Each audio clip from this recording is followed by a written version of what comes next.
Hello everyone and welcome to our March newsletter. My name is Sabine, I'm the Community Engagement Officer, and I'm here this month with Catherine Geddes from Hotel Services. Welcome, Catherine. Thank you. Most people would probably know you because you are a local. Yep. For those that don't, do you want to explain a bit more about yourself and also the work you do at TDHS? Well, I was born in Timburn, delivered by our famous Dr. Fox,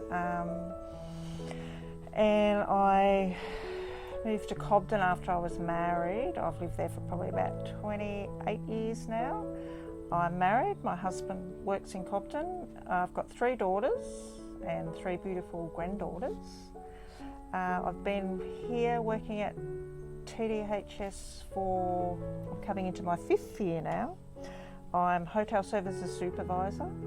Really enjoy my job. I love working with the people. I've made some really good friends here, and I enjoy working with the patients and the community. You know, you have a lot of people from the community coming in and out of the hospital.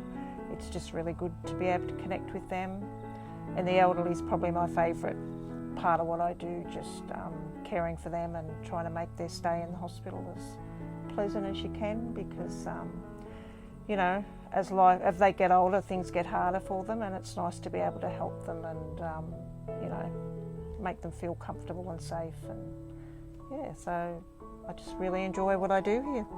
Yeah, and you're a big part of making people feel the home away from home, don't you? I mean, you guys make gorgeous food and homemade food. And being a smaller hospital, we're really lucky that we can give them that extra care. Yeah, so true. And it does, you know, you can make it feel like it's at home. I mean, there's nothing like being at home, but we can give them that bit of extra care and support, really. A bit of extra TLC with some homemade food and a clean room and all that, and a bit of a social chat as well.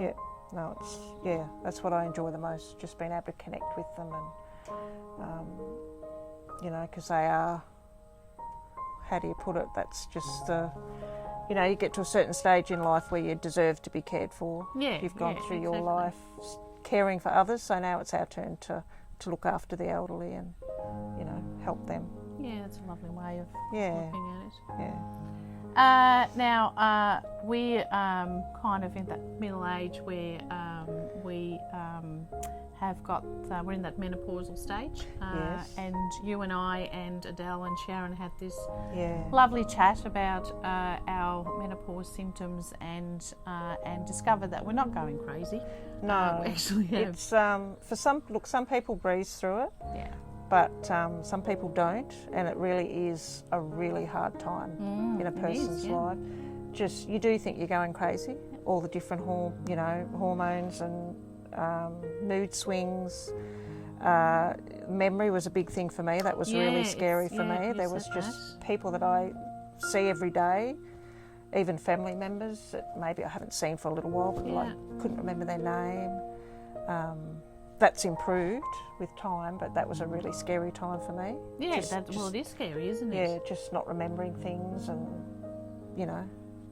But it's really good to talk to other people and realise that you're not going crazy. And there's just so many different symptoms, and not everyone has the same symptoms. No, we discovered that in our chat, didn't we? Yeah. But just talking to people, it makes a huge difference. Yeah. Just knowing that, you know, you're not a lot the of only people, one. because you sort of start to think, my God, I must have Alzheimer's. But no. So. Yeah, it's like you say, it's all different, and everyone's got different symptoms, and there's no fit for all, as in what to do. No, everyone has different results with different things. Things that work for you mightn't work for me, and vice versa. Just keep talking is the main thing, and go to your doctor, and take whatever helps out there, basically. Yeah. Well, I following up. So we did the story in the quarterly, and following up from that, where I said I've made an appointment with the doctor. I've actually seen the doctor, and we had a chat, and she did a bit of an assessment and is taking blood. So definitely go and see your doctor. have a chat to different people Yep. and do that, because there is help out there. You don't have to go through it alone. No. And talking about, you know, menopause, as in it's kind of female. Endometriosis, it's Endomarch, and again we do a quarterly of that with Jade Alexander, inspiring community member. But you have got endometriosis. I didn't find out till I was probably around the 40 mark, maybe 38. I'd always had painful periods as a kid, but I just thought that was the norm. Yep. And then I had a lot of stomach pain and all that, and I went and had a CT scan, and they found a growth on one of my ovaries. So I had to have it removed, and when they tried to do it keyhole, they couldn't, so they had to cut me open, and that's when they discovered that I had severe endometriosis. Right. Which, I just assumed all that pain that I'd had was just normal, and they said no. So it just the pain. I think you get used to it though, or you think you get used to it. I have never sort of had any treatment on it. I've just persevered, but there is a lot of treatment out there now that people can get, and I think there's a lot of people out there with way worse than what I've got.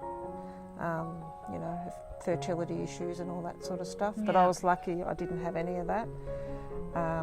And if I hadn't have been cut open, then I probably still wouldn't sort of have known that I had it. You would have just been coping with the pain.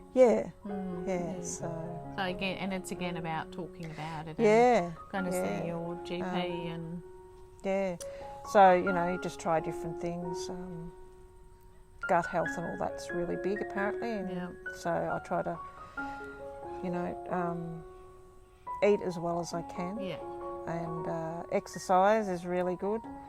I'll find if the pain's really bad, if you go out walking. But then catch-22 with the old menopause, I've sort of lost my mojo for walking, trying to get it back. But it's just one of those things that you just push through. But probably something that people should be more aware of. And that there is help out there, and talk about it, and go and see a doctor. For me personally, the menopause has been a big issue. For me. But I know a lot of people suffer badly with the endometriosis. It's and in our quarterly we've got Jade Alexander talking about it as well, and there's and Beck McAuliffe, our exec assistant, did a story as well. So it's very important to talk more about it and get it out there. The doctor referred my insides to like putting your hand in a pot of glue. Really? So that's just... You don't know what's going on in your own body. No, you don't. That's the thing, isn't it? It tries to, and that's the thing too, listen to your body, because you know, the pain obviously was something that tried to tell you, but so listen to your body, and but it's they're big things, and we need to get it out there more. I think we do, definitely. Yep. All right, well, thank you very much for helping me get it out there more. Thank you. And talk about it. And thank you to our community for tuning in again. Our quarterly, Autumn Quarterly, is out at the moment. It's got Peter Younis in there as well, who's had COVID-19, and talking about that, and also the booster vaccination is available, so you can go and contact the Timbun Clinic to make an appointment. It's also a Cultural Diversity Week. Tina from Hotel Services is in there as well. She's from Ukraine, and she talks about her story about coming here and being welcomed with open arms in this community, because we've got a wonderful community. So thank you, Catherine. Thank you for having me. And thank you to the community, and stay safe and look after yourself and others. Thank you. Thank you.